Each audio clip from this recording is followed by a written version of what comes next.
Now, also this morning we are getting a preview of some of the wording that may be added to the religious freedom law this week. Eyewitness News political reporter Kevin Rader is live in studio this morning with more on the information and really how this law could change. Good morning, Kevin. Good morning, you guys. You know, we want to give you an idea of what you'll be hearing later on this morning. I think what we will see are protections, but not a protected class, not a civil rights statute. Inside sources at the State House are telling me the new bill will look something like this. This chapter does not authorize a provider to refuse to offer or provide its services, facilities, use of public accommodations, housing, employment, or goods to any member or members of the general public.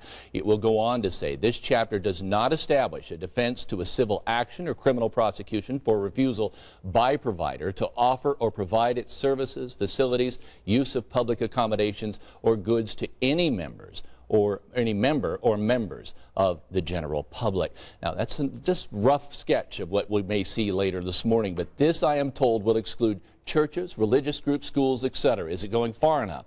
Well, clearly, having people from the business world, like Chris just mentioned, Jim Morris, Bart Peterson, Scott McCorkle will help, but you have to notice Angie's List is not represented. I don't know if this will be going far enough, but I do know the LGBT community is pushing for protected status or repeal.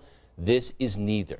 It is an olive branch, but the thing to watch today is, will it be strong enough to end this debate? The governor wants this bill on his desk so he can sign it today. He's scheduled to go on vacation. Last I heard, that was up in the air. There's so much dismay over this. So many city leaders and those with the Final Four in Indianapolis that are defending the state in the wake of all of this. But what about the timing of the signing of the bill? You know, I've always thought this was interesting because the bill doesn't actually take effect until July, which means the governor had plenty of time to sign this bill. And normally, I always thought that it takes lawyers times to go over these bills because they're so intricate and the details are, they always say the devil's in the details. But for some reason, this one was rushed.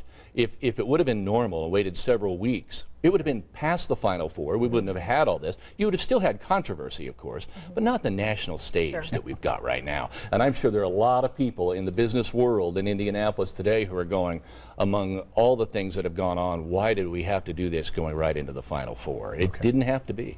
It will